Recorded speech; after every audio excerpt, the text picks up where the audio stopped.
Thank you for listening to the Roast West Coast Coffee Podcast. I upload this podcast on the Anchor podcast platform. If you haven't heard about Anchor, it is the easiest way to make a podcast. It's free. There are creation tools that allow you to record and edit your podcast right from your phone or computer. Anchor distributes the podcast for me so you can hear it on Spotify or Apple or wherever you are listening. And you can make money from the podcast with no minimum listenership. It's everything that you need to make a podcast in one place. You can download the free Anchor app or go to anchor.fm to get started.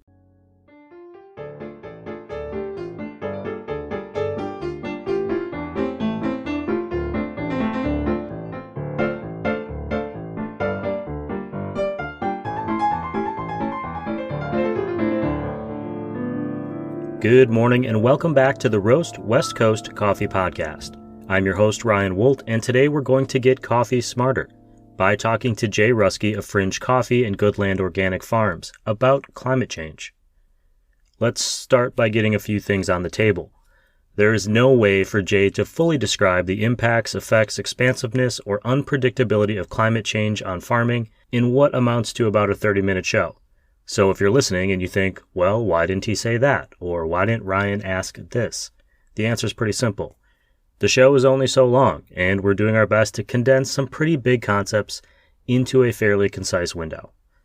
Second, Jay's voice is a bit gravelly, and he looks like what I imagine a very relaxed Laird Hamilton might if Laird wasn't so jazzed up on blended superfoods.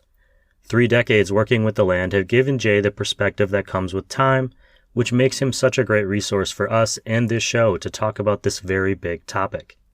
Finally, Jay is a farmer, and according to him, the farmer is the eternal optimist, which is, frankly, such a great line, and I wish I would have thought of it. While you're listening today, take a moment to follow @Fringe Coffee on Instagram, or head to fringecoffee.com to learn more about the premium California-grown coffees that they're producing. Right now, make sure that stainless steel coffee tumbler is full, because it is time for the show.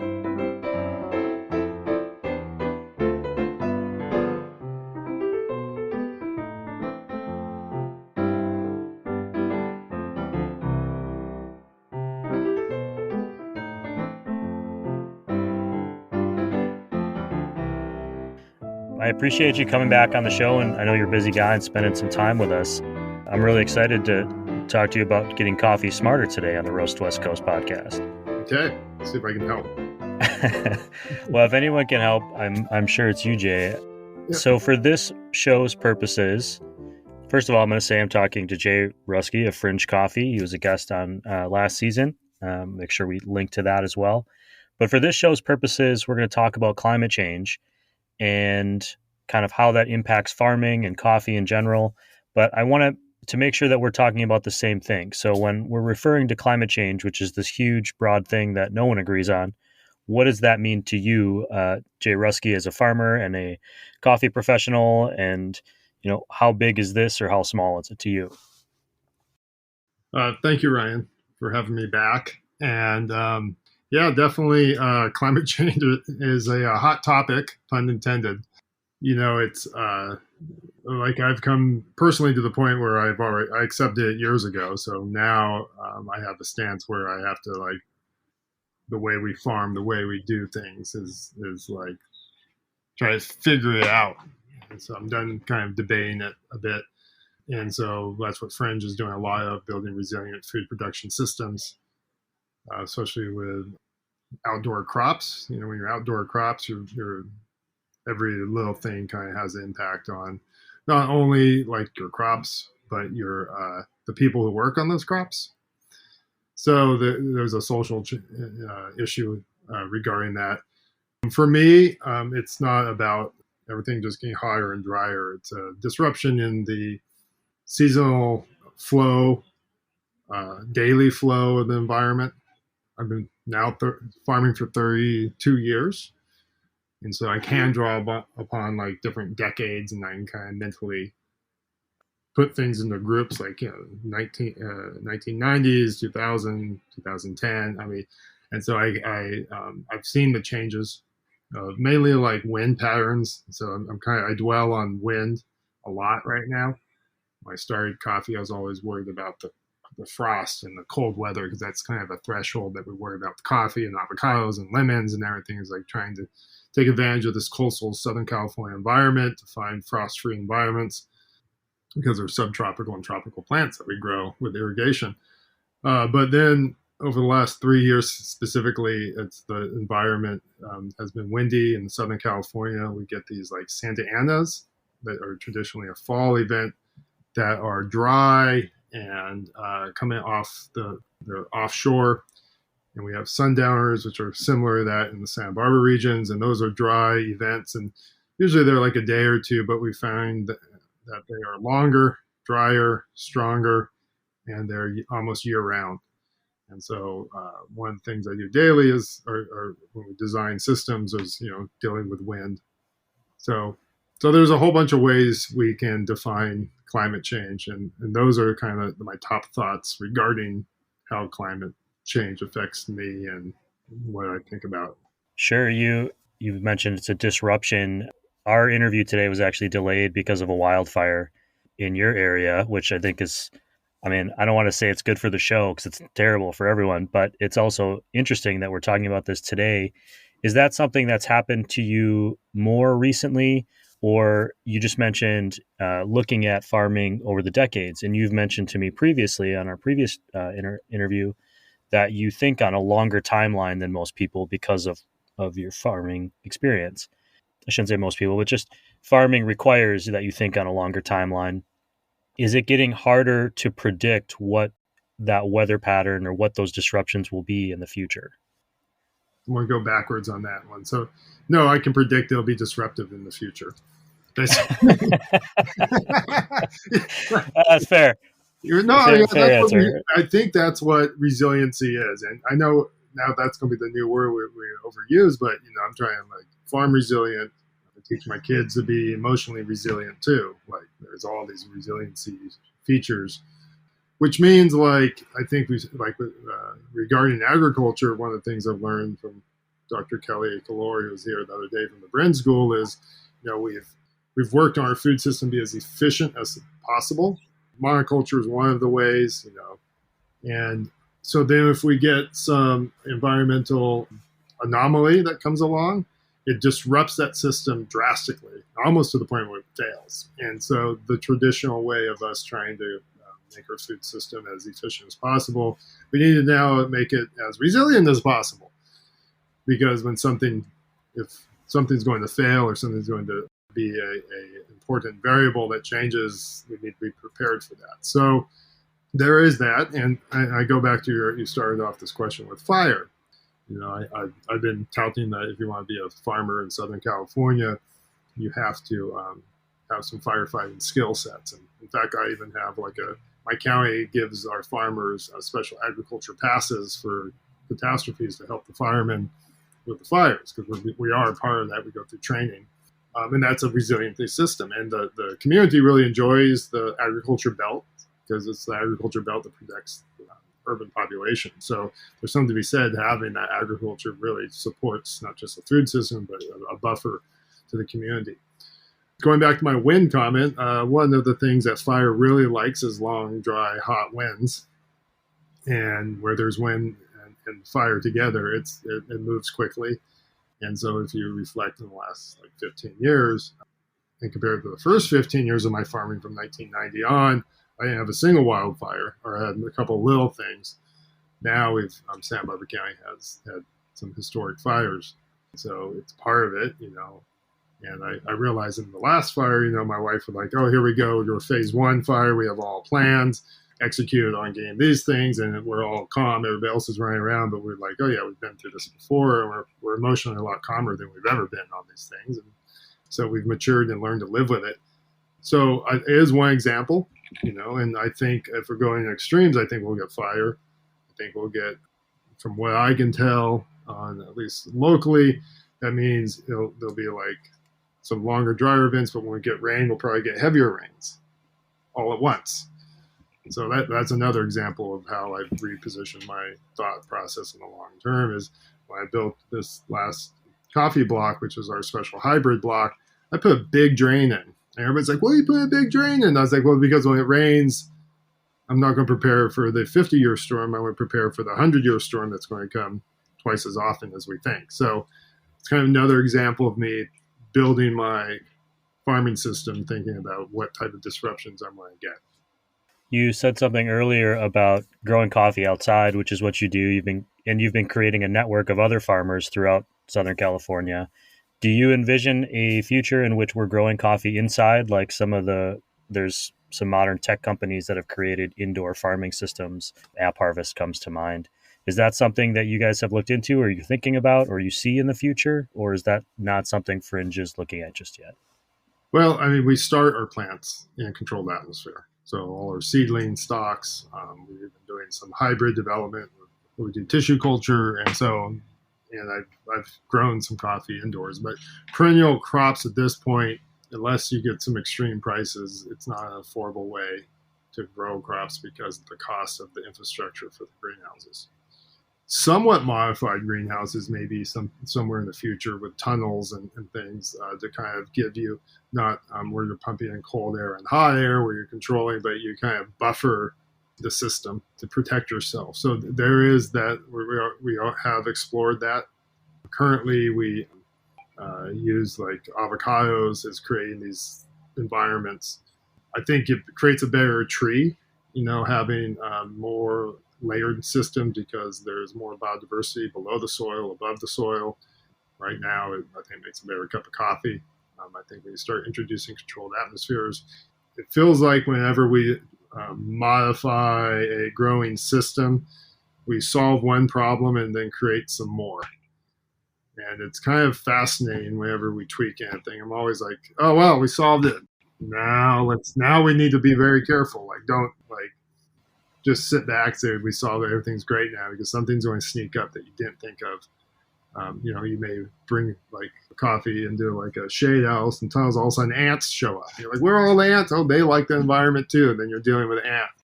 But I do feel like monoculture systems we have to look harder at them and try to find better ways to grow higher quality crops. And I think there'll be consequences for that. Sure. It's the Jurassic Park problem. We bring this thing back to life, or we change something, and there's unexpected consequences, which is, humanity in general, is unexpected consequences of our actions. Yep. Selfishly, as someone who drinks coffee and loves coffee, all of these things that you're talking about sound like they are very expensive to deal with. How do you envision kind of the effects of climate change and the effects on farmers, in particular in agriculture, to affect our coffee drinking experience? I've talked with a bunch of roasters in the past about what we should be paying for a cup of coffee. I think you and I talked about that actually. How do you see these things impacting the ability of farmers and fringe farmers in particular, because you've got this network of farms that you support? How do you see this impacting their ability? It sounds like you're planning ahead and by extension, on the consumer who's looking for that kind of premium cup of coffee. Well, when I formed Fringe, the goal was to try to put a farmer first business. I feel like a lot of our food system is retail forward. And I feel that the farmer takes a burden of the risks without the benefits of the costs. And I see this time and time again in the food distribution system, especially for small, mid-sized farmers. So with Fringe, the goal was try to get half the value back to the farmer. So that farmer can invest, or first get the return on investment, because with perennial crops, they plant a tree in the ground, they have no cash flow for 3 or 4 years. So then you have to reclaim that investment. And then eventually, hopefully, they'll have a crop for 15, 20 years that they can cash flow. So that's one part. But the second part of the system is what we're willing to pay for a good cup of coffee, a reliable cup of coffee. And this is analogous to other parts of the food system. So being here in Southern California, I get to kind of explore some sectors like the wine sector. I did a little, not super scientific, but I said, well, what's the average cost of a glass of wine at a restaurant? And for 5 ounces, it's $12. Now, what's the average cup of a coffee? Right now for 10 ounces, it's like $2.50. And so you're basically like, it's 25 cents per ounce per cup for coffee and $2.50 per ounce for wine. Yet, from my experience, it's a lot more work to grow coffee than wine. Yet wine is gained 10x the return. And especially here in California, there's wine over the hill. Yet the coffee has to travel thousands of miles to get here and go through lots of processing and all these holders and all that. So that's a like extreme example for me of like it's a little off kilter, not where it needs to be. And so I hope that one thing that Fringe can do by growing coffee here and eventually get to the point where we can better explain to everybody that, we're harvesting every individual cherry. We're not like picking a whole bunch, right, through a machine. Everything got hand sorted 3 or 4 times. Wine grapes don't get hand sorted. They're little bit bunches. We don't hand sort every little bean and then do it again and then do it again so that everybody can have a quality bean. Also, you get the impacts of a supply chain that with coffee that has futures and hedge funds, future purchasing to hold prices. You see that like in Brazil right now, and those poor farmers got some frost coming through, and all of a sudden the conversation is protect the consumer's cup of coffee. Yet we have all these farmers that have already invested 2, 3, 10 years into their coffee plants and now have to start over. But don't worry, the price will remain the same, so we won't change the supply. So trying to change that conversation a little bit, and I'm not sure how I can. All those things that can be altered. I think awareness is number one, and then choosing a coffee that can get right back to the farmer is number 2. And there's not many options, so that's what Fringe is trying to do. It is interesting, the perception of the price of a cup of coffee, especially comparing it to alcohol like you just did with wine. Just this week, I bought a can of cold brew to try. I'm not in particular a cold brew drinker, but it was something I wanted to just try and see in a can.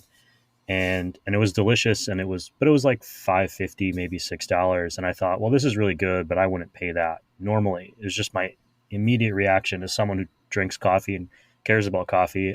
It's just what I was thinking at the moment. And then later that day, I caught myself thinking about it again because I was drinking a can of beer I had just paid $8 for and didn't think twice about.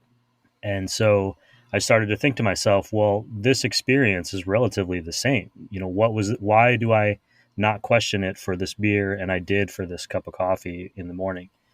And I think there's a lot of reasons for that. And I don't want to pin one in particular, but it's hard to change a slow moving ship. We've been thinking about coffee as a society one way for all these years and taking advantage of systems for a long time. It's hard to rotate people's perceptions. And so I know for myself, admission saying that was kind of a moment where I thought, okay, when you drink your cup of coffee or when you buy your cup of coffee, you need to start thinking about it more as a luxury product as opposed to, I deserve this. Someone owes me this cup of coffee in the morning, which I think a lot of people feel unintentionally, not maliciously, just it's sort of that morning feeling. I get my cup of coffee. Yeah, I agree. Thank you for sharing the beer. I think it's more extreme with beer. I think I have some brewing friends that they're making turnarounds in a couple of weeks and putting things in cans and getting great prices. And I'm like, well, yeah, I had to take like 6 years to make that cup of coffee for it. It is a slow moving ship, and I do think it's all about education and quality and understanding that it's just a complex. Coffee is complex, and people want sometimes simplicity in their cup of coffee. So one thing we're seeing a lot in all of these industries we're talking about is the conversation around water, especially here in Southern California and water rights with the Colorado River. You mentioned that. You mentioned dry and hot. How do we see water being impacted? And I read a little bit about farmers and water rights in California, but I can't say that I really understand it. I'm sure a lot of people don't, but it seems like there's like a pecking order of who gets first dibs on the water, and we're all kind of negotiating that right every year. Yes, it's super complex. Water in California goes back 100 years, and there's history, and there's things that have happened, especially when there's plenty of water. There are things that happen that don't get highlighted until there's just no water. Right? And then like, wait, how did we get here? And then there's every region has a different water profile, water portfolio. There's some have groundwater, some have Colorado water, some have desal. And so for every farmer, every region, it's a little different. We do know that here we are in California, which is probably one of the largest agriculture producers in the world, definitely in the United States. And 98% of the crops are irrigated. So we have this food system and this community and society that's based on irrigated crops. And so how are we going to be better at our water? And the water prices are all over the place throughout the state. It's from $20 an acre foot to $2,000 an acre foot. It just depends on where you are and what crops you're growing. All I know is that we have to grow a lot more like Israel and that region, where every drop counts. So technology, how we grow, what crops we choose is going to matter more.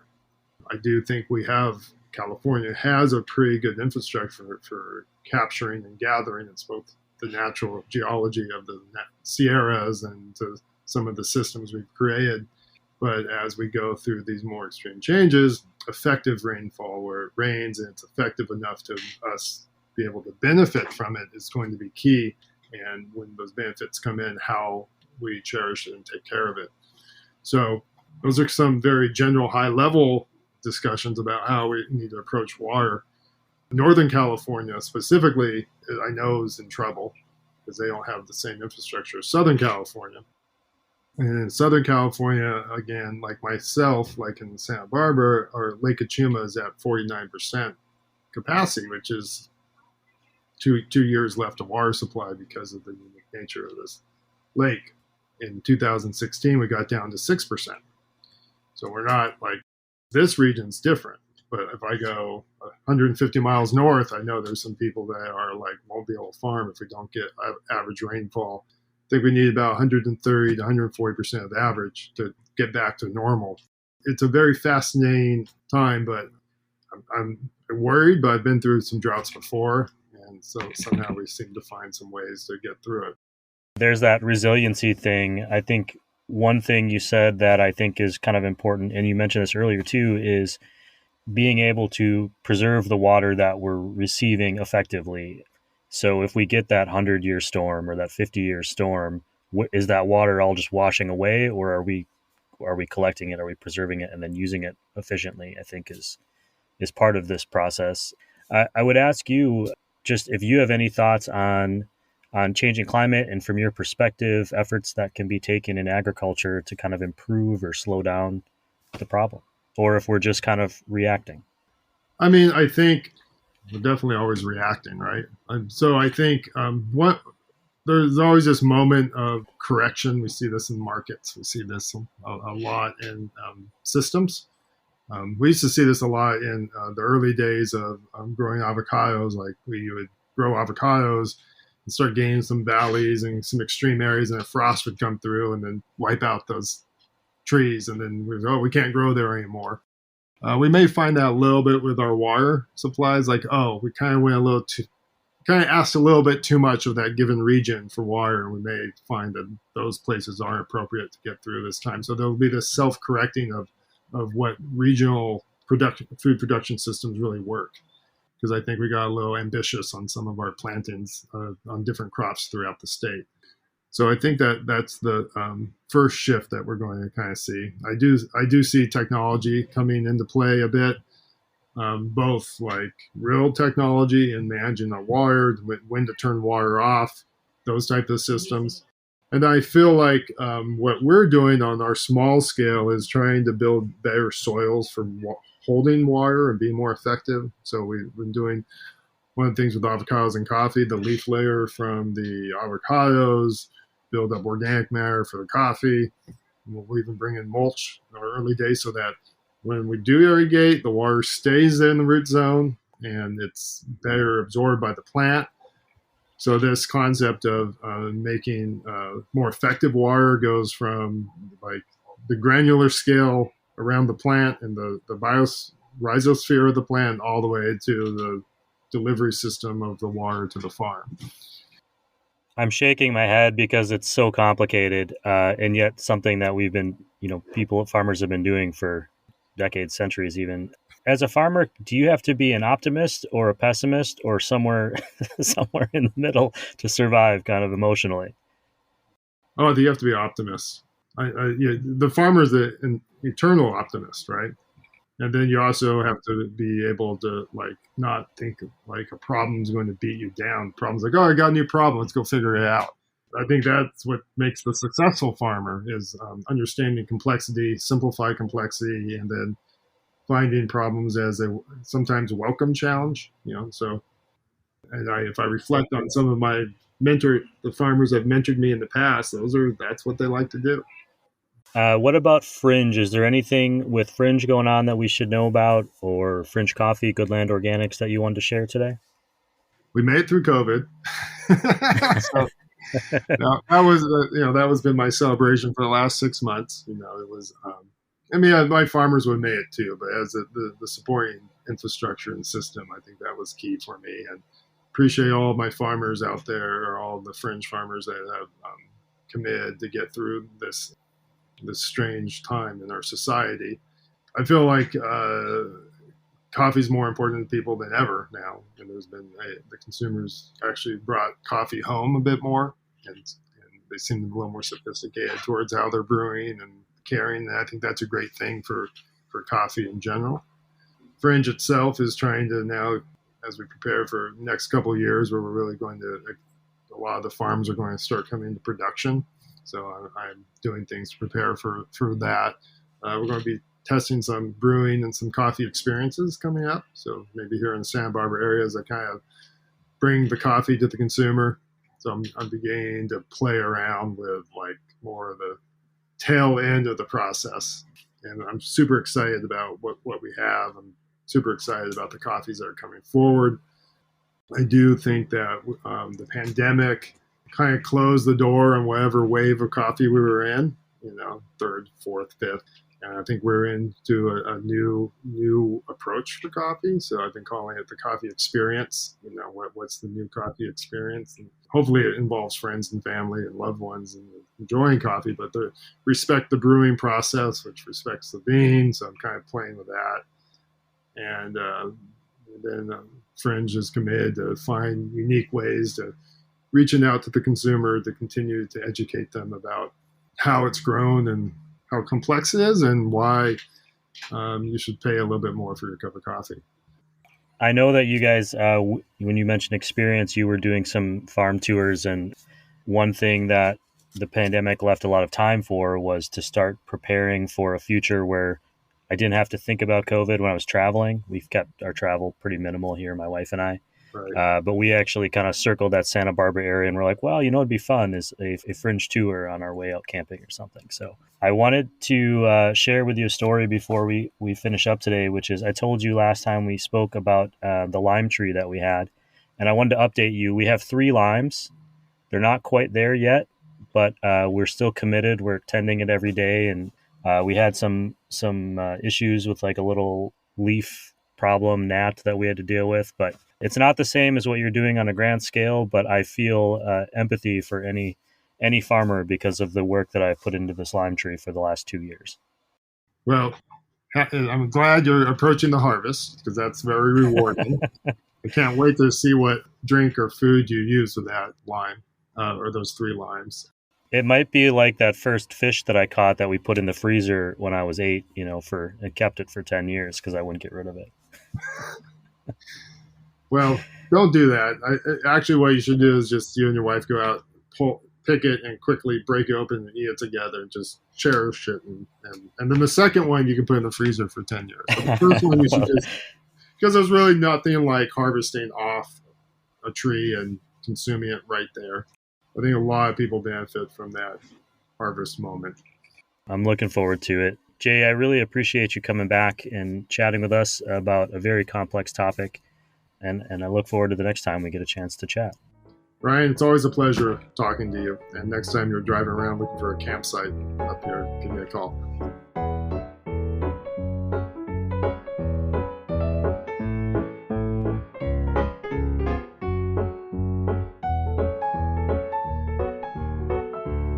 Okay, to recap. climate change is a huge topic. And it isn't just about things getting hotter and drier. It's about disruptions. Disruptions in the seasonal flow of farming, disruptions in the seasons and in the weather. We are already making concessions to it in our everyday life, whether we realize it or not, because it impacts our supply chains, our food sources, and our weather. How many of you have adjusted your travel plans in recent years because of wildfire or hurricane? How many of you have had weather-related increases to your housing insurance, or read a story about farmers bemoaning an unexpected frost? As a farmer, Jay is past the point of debating about climate change. He's just trying to figure out how to move forward getting the best quality crops the most efficiently, while also dealing with the hand he's being dealt. For him, exploring technology that helps us be more climate friendly and build resilient food production systems on his farm, and sharing those systems with a network of fringe coffee farms in Southern California is one way to continue creating a coffee and food experience while dealing with the unpredictability of the future. We've mentioned a few times on this show that it takes a long time to go from a coffee tree first being planted to an actual crop of coffee being ready to harvest. One of the farms in the Fringe Network, Bluetail Coffee Grove in San Marcos, California, is working towards that goal. We talked to the owner Kyle Rosa in Season 2 of the show, and after some delays due to the pandemic and construction, his new cafe, Breakers Coffee and Wine in Del Mar, California, is finally ready to open. He'll be featuring his own coffee and locally grown coffee on his menu, right beside coffees from other regions of the world. By the time you hear this, the doors will be open, and coffee will be ready to drink. I wanted to add a couple of show-specific vocabulary words today. Monoculture is when only a single crop plant or organism is grown on a piece of land. Think fields of corn in Iowa or almonds in California. Jay is incorporating his coffee trees in with other crops like avocados to get a more diverse and hopefully more climate-friendly crop that helps create better soil long-term. During the show, Jay said the term desal, which is a reference to where some farms in California get their water as opposed to a river or a reservoir. Desal is shorthand for desalinated saltwater taken from the sea and distilled into freshwater that is safe to drink. Desalination plants are one way California is trying to combat drought conditions. There's actually a desalination plant right here in Carlsbad, where I'm based, that converts 50 million gallons of seawater into freshwater, which they deliver to the county every single day. It accounts for nearly a third of all the water we use here. That's pretty wild, and I'm going to share a video tour of that plant on roastwestcoast.com. That is all for this episode of the Roast West Coast Coffee Podcast. Thanks to Jay for returning today, and check out the coffee experiences that they're offering on fringecoffee.com. They've started offering ranch tours that include coffee and fruit tastings as you walk the farm, which is pretty cool. Also check out roastwestcoast.com, where I'll link to all of the things we talked about during the show. Subscribe to the newsletter so you don't miss any upcoming episodes, and if you like this show, man, please tell a friend. It is the best way for us to grow, and I'd greatly appreciate it. Check back next week for a long conversation with Taylor Fields, the former Fortune 500 accountant turned coffee roaster who is quickly turning into a coffee mogul. It is one of the more rewarding interviews I've done, and I've been very lucky to interview a lot of incredible entrepreneurs over the years. If you are drinking coffee at home this week, check out the subscription offerings from our roast industry partners, Steady State, Maria, and Leap Coffee. I also want to shout out Cafe Laterre, Zumbar Coffee and Tea, Moster Coffee, Cape Horn Coffee Importers, and Camp Coffee Company for supporting this show. This episode of the Roast West Coast Coffee Podcast has been written, produced, and recorded by me, Ryan Wolt. I hope this episode has found you happy, healthy, and with at least enough sanity to make it through your day. And please, always tip your baristas, and be sure to drink good coffee.